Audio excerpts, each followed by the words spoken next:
तो बच्चों, जैसा कि आप जानते हैं, बायो लाइव की तरफ से ये क्लासेस हम लोग आपके लिए ले रहे हैं। मैं और शिवम सर दोनों बॉटनी और जूलॉजी की आपकी क्लासेस चल रही हैं यहाँ पर। और हम लोगों ने 12th का पोर्शन आपका स्टार्ट किया हुआ है, जिसमें रिप्रोडक्शन इन ऑर्गेनिज्म चैप्टर हो चुका है, रिप्रोडक्टिव सिस्टम मेल फीमेल हो चुका है, और बाकी जो चीज़ें हैं बॉटनी में वो चल ही रही हैं। जूलॉजी में हमने ये चैप्टर स्टार्ट कर दिया था। यहाँ जो कंटेंट आपको मिलेगा, आपको याद रखना है कि NCERT plus this content is more than enough, more than sufficient to crack NEET. NEET को क्रैक करने के लिए इससे ज्यादा और किसी भी मटेरियल की हमें जरूरत नहीं होगी। ठीक है। एम्ब्रियोलॉजी, जनरल एम्ब्रियोलॉजी का प्रोसेस पढ़ना हमने शुरू किया था, जिसमें सबसे पहले हमने ये डायग्राम देखा था। मैं क्विक रिकैप आपको देता हूँ 2-3 मिनट का। उसके बाद हमने ये स्टेप्स पढ़े थे कि भाई पहले गैमीटोजेनेसिस होगा, फर्टिलाइजेशन होगा, क्लीवेज, ब्लास्टुलेशन, गैस्ट्रुलेशन, इस सीक्वेंस में ये सारी की सारी चीजें होनी थी। गैमीटोजेनेसिस हमने सबसे पहले पढ़ना शुरू किया। उसमें भी सबसे पहले हमने स्पर्मेटोजेनेसिस पढ़ा। स्पर्मेटोजेनेसिस के बाद स्पर्मियोजेनेसिस पढ़ा कि किस तरीके से स्पर्मेटिड से एक light weighted, flagellated, motile spermatozoa develop हो जाता है। ठीक है ना। एक्रोसोम के फंक्शंस क्या हैं, प्रॉक्सिमल सेंट्रियोल, डिस्टल सेंट्रियोल, नेवेनकर्न, ये सारी चीजें हमने डिस्कस की। ओवुलेशन, oogenesis, फिर टाइप ऑफ एग्स, ये सब चीजें हमने पढ़ी।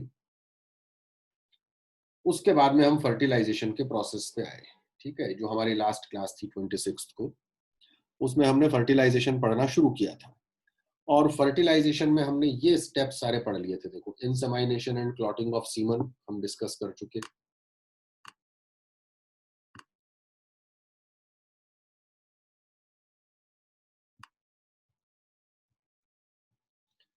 ठीक है।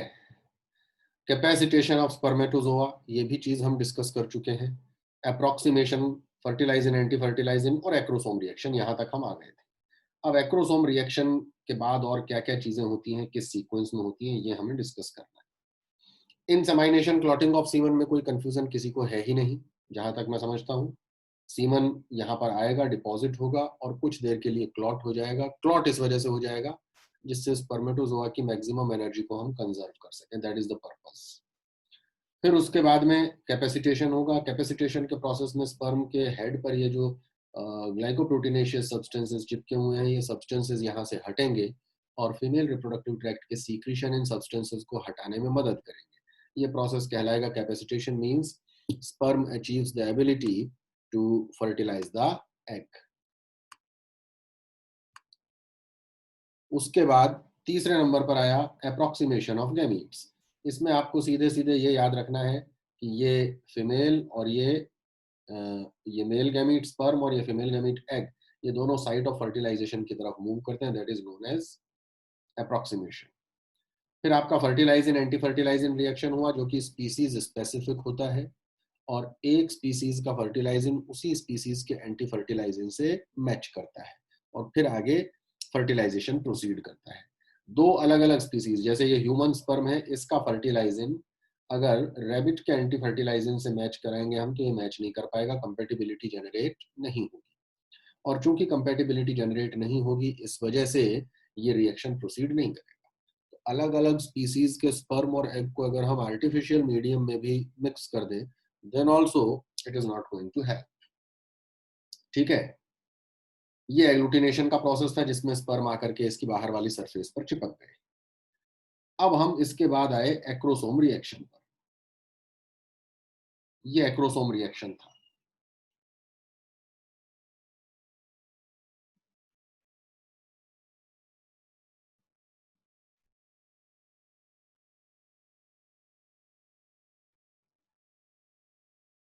और एक्रोसोम रिएक्शन को एक बार मैं फिर से आपके सामने एक्सप्लेन करता हूं। यहां से देखना शुरू कीजिए इसको। ये आपका पहला फर्स्ट स्ट्रक्चर है जो कि यहां दिखाई दे रहा है। देखो, ये सेकेंडरी oocyte है। इस सेकेंडरी oocyte के चारों तरफ जोना पेलुसिडा दिख रहा है आपको, और कोरोना रेडिएटा दिख रहा है।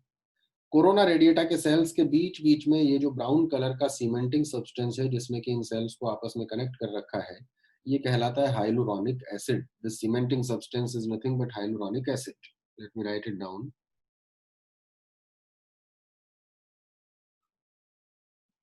Hyaluronic acid. तो तीन चीजें हो गई, एग के चारों तरफ के जो बैरियर्स हैं उनमें तीन चीजें इकट्ठा हो गई। जोना पेलुसिडा है जिसको डिसॉल्व करना पड़ेगा हमें, कोरोना रेडिएटा के सेल को डिसॉल्व करना पड़ेगा, और हाइलुरोनिक एसिड, इन तीनों चीजों को हमें डिसॉल्व करना पड़ेगा बाय एनी मींस। अब इसको हमने थोड़ा सा सेक्शन ले लिया है इस हिस्से का, ये स्पर्म आ रहा है इधर से। अब इस डायग्राम में आप देख रहे हैं कि ये मेम्ब्रेन्स दिखाई दे रही हैं आपको, फिर से चलिए लिखे देते हैं यहाँ पर। अंदर की तरफ जोना पेलुसिडा, बाहर की तरफ कोरोना रेडिएटा, और ये प्लाज्मा मेम्ब्रेन ऑफ एग, या हम कहें सेकेंडरी oocyte। अब इसके बाद में क्या हुआ, अगले डायग्राम में आपको बिल्कुल क्लियरली दिखाई देगा। ये दोनों मेम्ब्रेन फ्यूज हो गए, एक्रोसोम का ये जो ग्रीन कलर वाला मेम्ब्रेन है और स्पर्म का प्लाज्मा मेम्ब्रेन है, ये दोनों फ्यूज हो गए। और जब ये फ्यूज हो जाएंगे तो इनके अंदर, एक्रोसोम के अंदर जितने भी एंजाइम थे वो बाहर रिलीज हो गए। इन एंजाइम्स को कलेक्टिवली हम कहते हैं स्पर्म लाइसिन एंजाइम्स। जब ये स्पर्म लाइसिन एंजाइम बाहर रिलीज हो जाएंगे,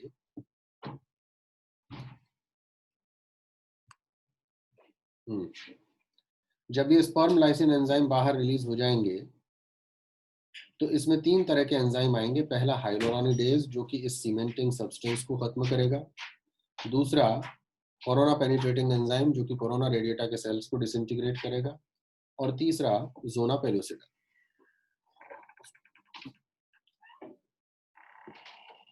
जब ये तीनों मेम्ब्रेन्स डिसॉल्व हो जाएंगे तो इन तीनों मेम्ब्रेन्स के डिसॉल्व होने के बाद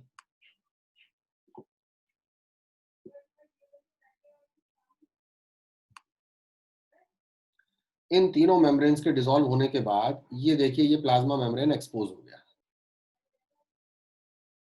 एग का प्लाज्मा मेम्ब्रेन एक्सपोज हो गया, ये सारी की सारी चीजें डिसॉल्व हो गई। अब एक्रोसोम का अंदर वाला मेम्ब्रेन, ये जो ग्रीन कलर वाला आपको दिखाई दे रहा है, ये मेम्ब्रेन एक छोटा सा ट्यूब बनाएगा और इधर से भी एक प्रोजेक्शन निकलेगा और अल्टीमेटली ये दोनों फ्यूज हो जाएंगे लाइक दिस। देखिए इस डायग्राम में ये फ्यूजन हो गया। जैसे ही ये फ्यूजन हो जाएगा, इस फ्यूजन के होते ही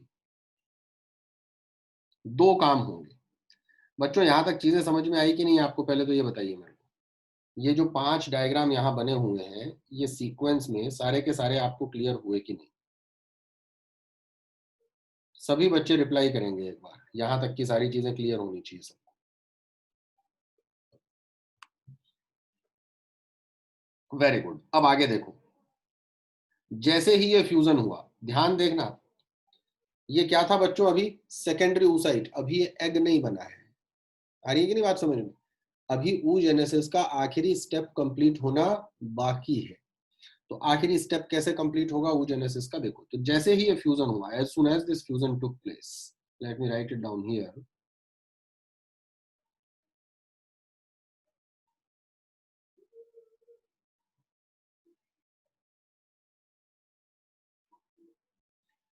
as soon as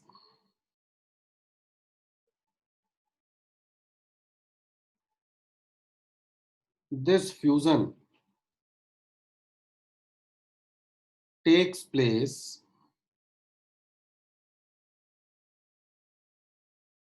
certain events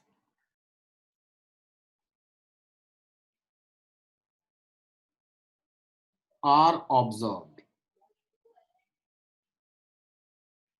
कौन कौन से इवेंट ऑब्जर्व किए जाएंगे, देखो जरा ध्यान से। सबसे पहला काम क्या होगा, first and foremost, second meiotic division is completed, and due to this, secondary oocyte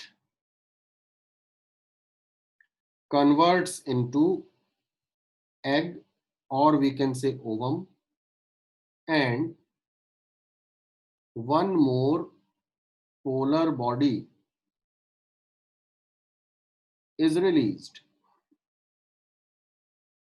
पहला काम तो ये होगा कि ये जो सेकेंडरी oocyte यहां पर आपको दिखाई दे रहा है, ये सेकेंडरी oocyte इस सेकेंडरी oocyte में एक डिवीजन और पूरा हो जाएगा जिसको हम सेकेंड मैचुरेशन डिवीजन कहते हैं। और जैसे ही ये सेकेंड मैचुरेशन डिवीजन पूरा होगा, अब ये एग में कन्वर्ट हो गया। तो पहला काम तो इस फ्यूजन के होते, ये जो फ्यूजन यहाँ हुआ ना, देखिए ध्यान से देखिए, एक्रोसोम का ट्यूब और एग का प्लाज्मा मेम्ब्रेन, ये जैसे ही फ्यूज हुए और कंटिन्यूअस चैनल बना न्यूक्लियस के एंट्रेंस के लिए, वैसे ही ये काम हो जाएगा। दूसरा काम क्या होगा साइमल्टेनियसली? दूसरा काम ये होगा कि अब देखो, अभी तक क्या था, एग के चारों तरफ बहुत सारे स्पर्म चिपके हुए थे। अभी मैंने आपको एक डायग्राम बना के दिखाया था, मैं फिर से एक बार बनाता हूँ। एग्लूटिनेशन के प्रोसेस में क्या हुआ था? What happened in case of agglutination? A large number of spermatozoa were attached on the outer surface of the egg like this. बहुत सारे चिपके हुए हैं, hundreds of thousands.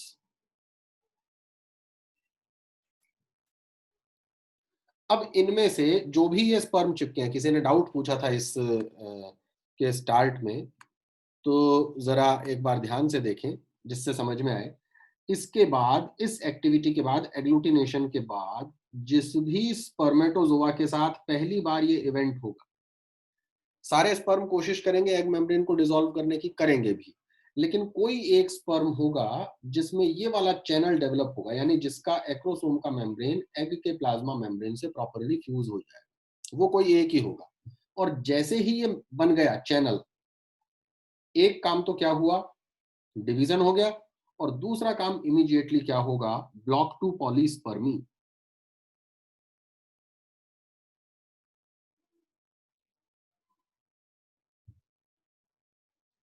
और जब हम कहते हैं ब्लॉक टू पॉलीस्पर्मी, तो इसका मतलब है अब एग इस चीज को इंश्योर करेगा कि इसमें इस एक स्पर्म के न्यूक्लियस के अलावा बाकी और कोई भी न्यूक्लियस एंटर न कर पाए। That will be ensured by the egg. यहां तक सारी की सारी बातें आपको समझ में आई? एक बार रिप्लाई कीजिए।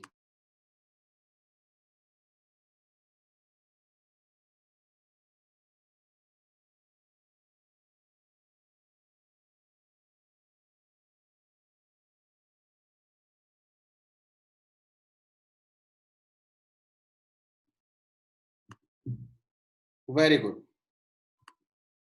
अब देखिए जरा, ब्लॉक टू पॉलीस्पर्मी कैसे होगा, बाकी स्पर्म के एंट्रेंस को कैसे रोका जाएगा, जरा ध्यान से दीजिए। ब्लॉक टू पॉलीस्पर्मी में दो चीजें होती हैं। पहला तो केस क्या होता है, फर्स्ट फास्ट ब्लॉक, कि तुरंत तेजी से ब्लॉक हो जाए। अब ये फास्ट ब्लॉक में क्या होगा, ध्यान दीजिएगा जरा।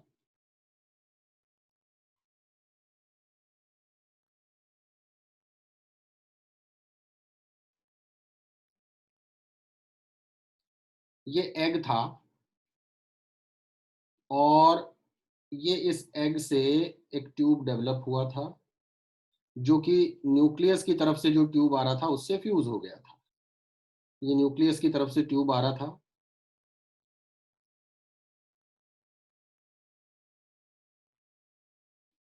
जस्ट अ मिनट,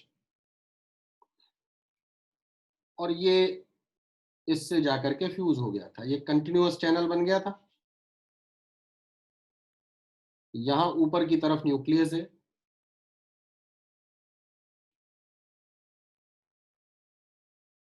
ये कंटिन्यूअस चैनल बन गया था,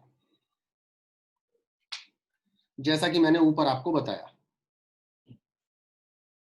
या उसी डायग्राम को हम यहां पर लेकर आ जाते हैं जिससे कि आपको जल्दी से चीजें समझ में आ जाए। Just a minute.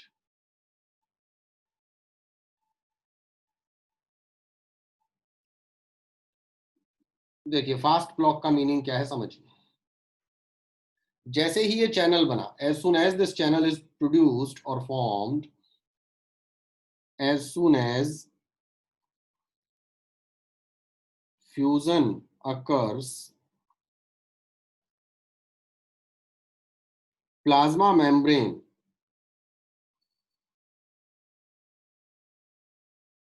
of egg is depolarized.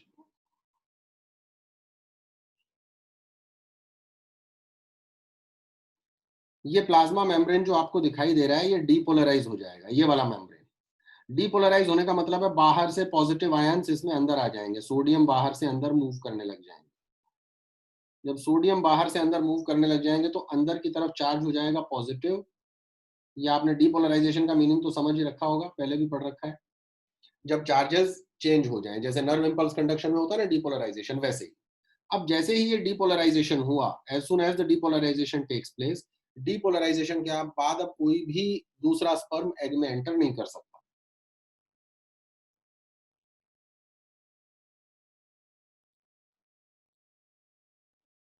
Another sperm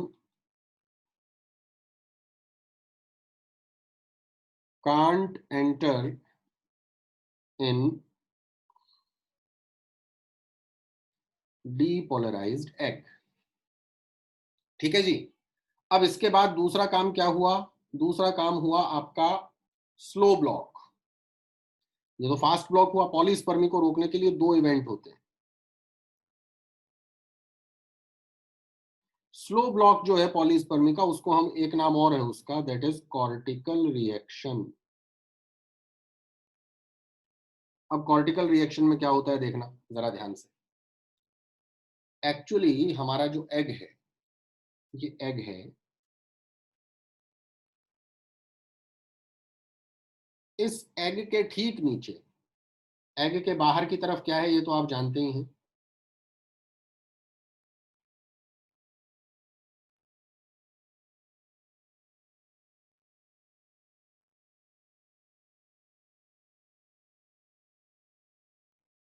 egg के बाहर तो आपको जोना पेलुसिडा दिख रहा है। एग के अंदर नीचे की तरफ इस तरीके के कॉर्टिकल ग्रेन्यूल्स होते हैं, और इन कॉर्टिकल ग्रेन्यूल्स में ग्लाइकोप्रोटीनेशियस सब्सटेंसेस भरे रहते हैं।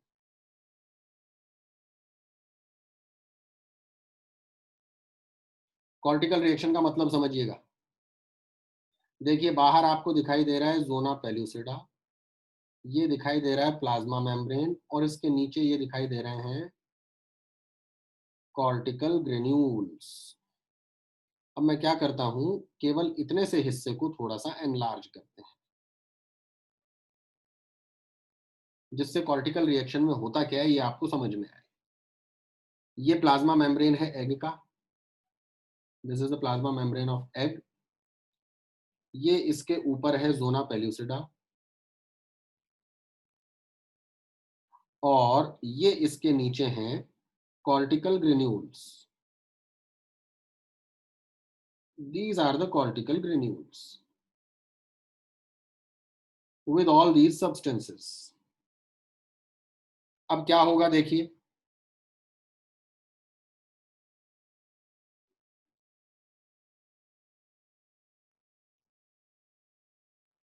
अब ये होगा इमीडिएटली कि ये जो कॉर्टिकल ग्रेन्यूल्स आपने नीचे की तरफ देखे, ये कॉर्टिकल ग्रेन्यूल फ्यूज हो जाएंगे किससे? एग के प्लाज्मा मेम्ब्रेन से। और जब एग के प्लाज्मा मेम्ब्रेन से इनका फ्यूजन हो गया, तो इस फ्यूजन की वजह से ये जो स्ट्रक्चर्स आपको दिखाई दे रहे हैं, ये देखिए ये फ्यूजन हो गया। फ्यूजन होने के बाद ये ग्लाइकोप्रोटीनेशियस सब्सटेंसेस जितने भी हैं बच्चों, ये बाहर की तरफ रिलीज हो जाएंगे, और न केवल रिलीज हो जाएंगे बाहर की तरफ, बल्कि ये बाहर जाकर के जोना पेल्यूसिडा से चिपक जाएंगे। अब ये तो एग मेम्ब्रेन प्लाज्मा मेम्ब्रेन बच गया, ये आपका ऊपर की तरफ जोना पेल्यूसिडा था, और ये ग्लाइकोप्रोटीनेशियस सब्सटेंसेस इस जोना पेल्यूसिडा से जाकर के चिपक गए, लाइक दिस। तो अब इन्होंने जोना पेल्यूसिडा को एक और मेम्ब्रेन में कन्वर्ट कर दिया। इस मेम्ब्रेन का नाम है फर्टिलाइजेशन मेम्ब्रेन। तो अब क्या होगा, कोई भी स्पर्म फर्टिलाइजेशन मेम्ब्रेन को क्रॉस नहीं कर पाएगा। तो स्लो ब्लॉक का मतलब क्या हुआ? What happens in case of slow block? Due to cortical reactions, due to cortical reaction,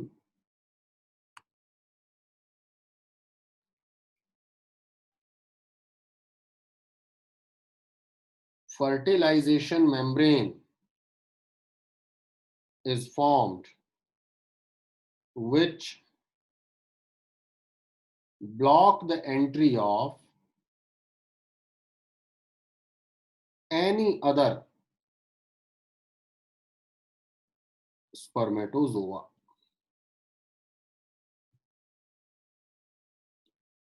मेरे ख्याल से क्लियर है सबको। इन दो मैकेनिज्म की वजह से अब और कोई स्पर्म एंटर नहीं करेगा। एक तो फास्ट ब्लॉक हुआ और एक स्लो ब्लॉक हुआ। सभी बच्चे रिप्लाई करेंगे एक बार, चीजें समझ में आई या नहीं। पॉलीस्पर्मी कैसे रुकती है, ये मैकेनिज्म आप लोगों को क्लियर हुआ कि नहीं? बेटा एक ब्लॉक पूरी तरीके से एफिशिएंट नहीं होता Yuvika. one block is not 100% efficient, and that is why we need to simultaneous or separate mechanism to ensure that no other spermatozoa get the access to the interior of the egg if one already has got it. एक enter कर गया है अगर nucleus, तो दूसरा कोई भी enter नहीं करना चाहिए, क्योंकि दो स्पर्मेटोजोआ के न्यूक्लियाई अगर एंटर कर गए that will lead to disintegration of the zygote. Zygote survive नहीं कर पाएगा उस केस में। ठीक है, चलिए अब क्या हुआ, अब आगे इसके बाद की स्टेज क्या है देखो जरा।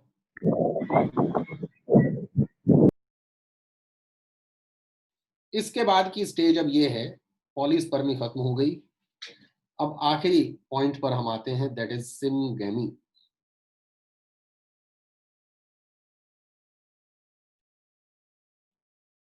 देखिए ये स्ट्रक्चर आपको दिखाई दे रहा है। अब एग्जैक्टली हुआ क्या है, ये एंटर कर गया है एग में।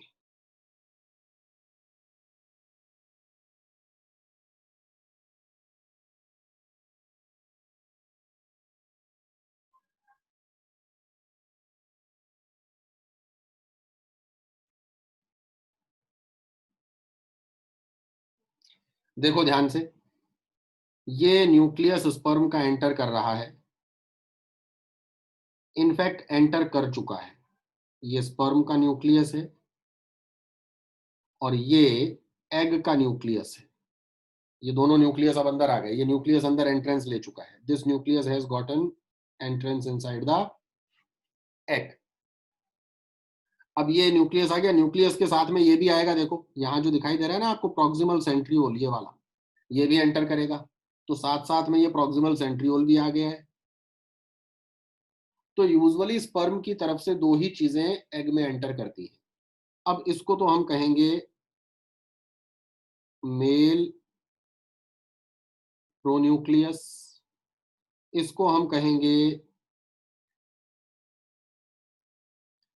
फीमेल प्रोन्यूक्लियस, और ये है आपका सेंट्रियोल। अब ये दोनों मेल और female pronucleus, they both will move towards each other, एक दूसरे की तरफ मूव करेंगे। जब तक ये एक दूसरे की तरफ मूव करेंगे तब तक हमारा सेंट्रियोल डिवाइड हो चुका होगा। सेंट्रियोल के डिवीजन की वजह से स्पिंडल फाइबर्स भी बन जाएंगे।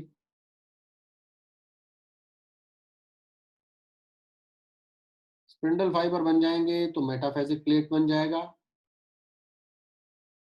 और जब मेटाफेजिक प्लेट बन जाएगा तो क्रोमोसोम दोनों के डुप्लीकेट होकर इस मेटाफेजिक प्लेट पर अरेंज हो जाएंगे, समथिंग लाइक दिस।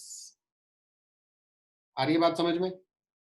आखिर में क्या होगा, what will be the last step?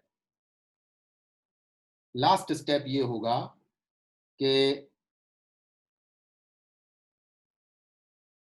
ये जो हमारा जाइगोट बन रहा है, यहां जाइगोट बन रहा है, अभी बना नहीं है पूरा।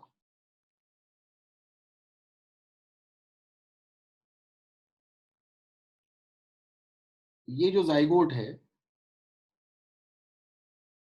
ये जाइगोट डिवाइड हो जाएगा। कहने का मतलब ये हुआ कि as soon as the process of fertilisation is completed, immediately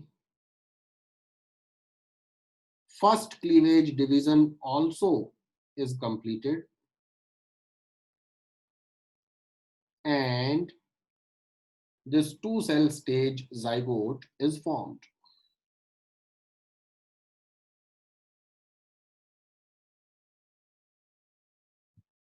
ये जोना पेल्यूसिडा है, अभी बचा हुआ है, खत्म नहीं हुआ है जोना पेल्यूसिडा पूरी तरीके से। फर्टिलाइजेशन मेम्ब्रेन बन गया था, अभी ये हिस्सा बचा हुआ है।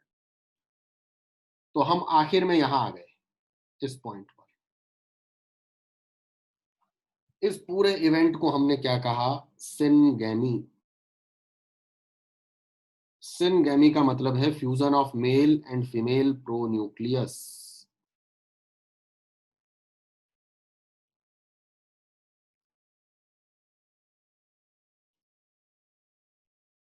और इसी स्टेप के साथ में फर्टिलाइजेशन का प्रोसेस कंप्लीट हो जाता है।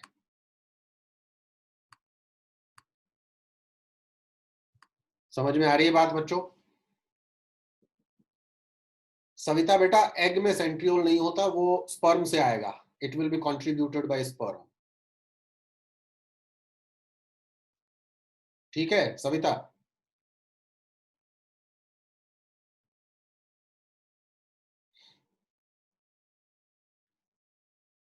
अब आपको बात समझ में आई कि नहीं है, मेरे को जरा एक बार क्लियर करें। फर्टिलाइजेशन का पूरा प्रोसेस क्लियर है सबको? कोई कंफ्यूजन तो नहीं है? सारे स्टेप क्लियर हो जाने चाहिए। चलिए,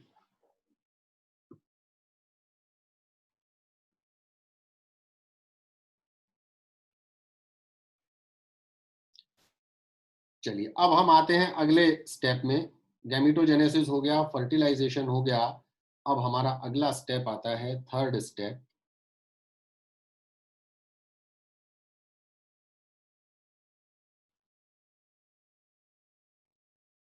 दैट इज क्लीवेज। क्लीवेज का मतलब क्या है समझिए। क्लीवेज का सीधा सा मतलब है कि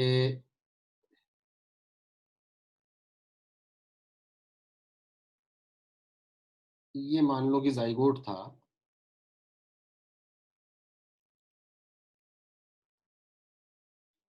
इसके चारों तरफ ये जोना पेलुसिडा भी था।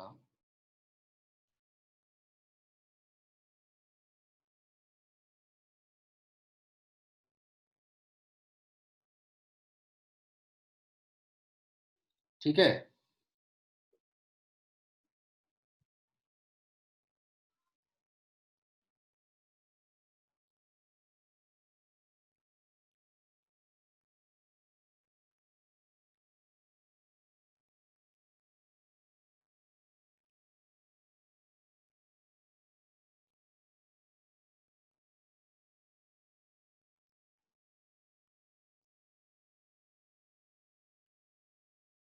देखो जरा, ये था जाइगोट। अब मैं एक बार के लिए जाइगोट मेंशन कर रहा हूं।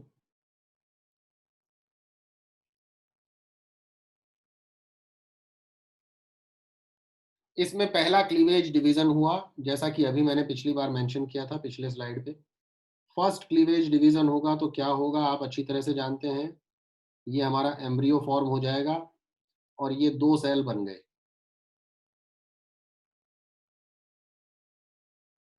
ये जो सेल बने, इन सेल्स को हम क्या कहेंगे? ब्लास्टोमियर्स।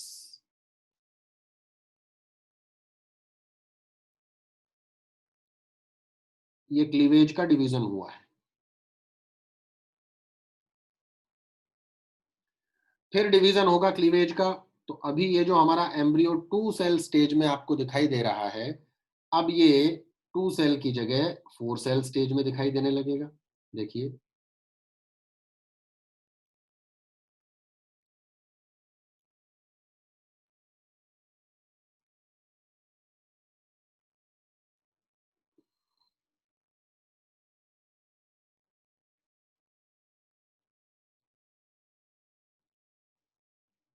ये फोर सेल स्टेज एम्ब्रियो हो गया। फिर आगे और प्रोसीड किया क्लीवेज। तो धीरे धीरे क्या होगा, इस क्लीवेज के प्रोसेस से ये काउंट बढ़ता चला जाएगा, सेल्स का काउंट इंक्रीज होता ही जाएगा लगातार। तो फोर सेल के बाद अगला स्टेज आ जाएगा हमारे पास में एट सेल स्टेज का, फिर 16 सेल स्टेज का, फिर 32 सेल स्टेज का, एंड लाइकवाइज।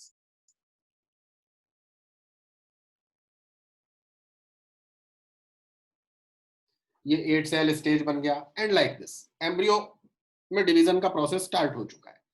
लेकिन इन क्लीवेज के डिविजन्स में खास बात क्या दिखाई दे रही है आपको, क्या पिक्यूलैरिटी दिखाई दे रही है? क्लीवेज है तो बेसिकली माइटोसिस ही, हो तो माइटोसिस ही रहा है इसमें, लेकिन खास बात क्या है, इनको क्लीवेज क्यों बोला जा रहा है? हाँ, ज़ोना पेलुसिडा अभी वही है, वो इम्प्लांटेशन के पहले हटेगा, वो मैं आपको समझाऊंगा आगे। पहले आपको ये पता होना चाहिए क्लीवेज का मीनिंग क्या है। So let me write it down like this. Cleavage is specific mode of mitosis in which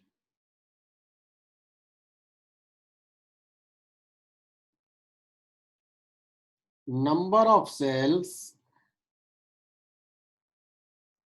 increases progressively, but size of cells decreases. And the most important point, and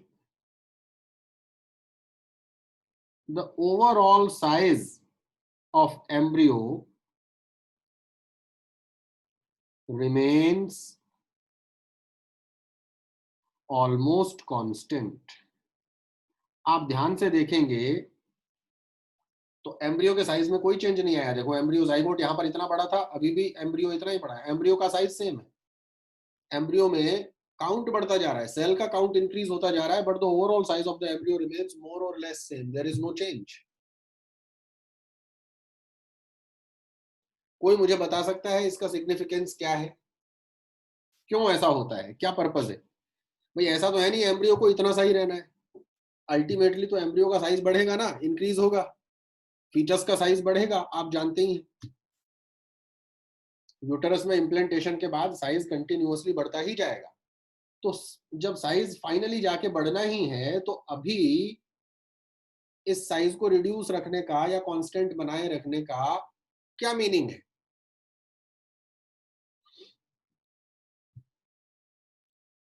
नहीं सविता, नहीं, ये reason नहीं है, एक बहुत important reason है इसमें।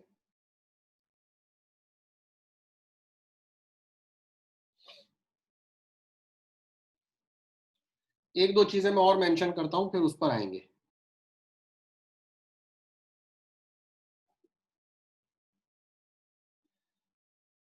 नहीं बेटा, युविका डिफरेंशिएशन का भी नहीं है।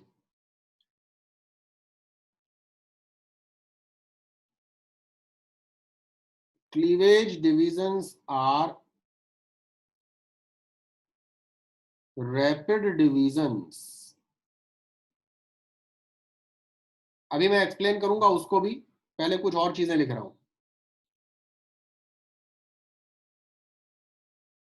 Consumption of oxygen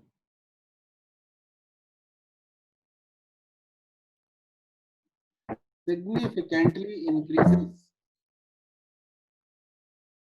during cleavage.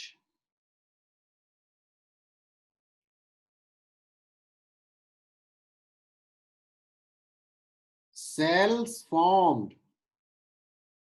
due to cleavage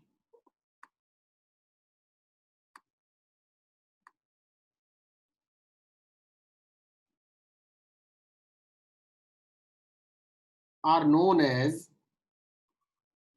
blastomeres. Cleavage के डिवीजन से जो सेल बनेंगे उनको ब्लास्टोमियर बोलेंगे। अब एक चीज इसमें और बच गई है कि सिग्निफिकेंस क्या है इसका, व्हाट इज द सिग्निफिकेंस,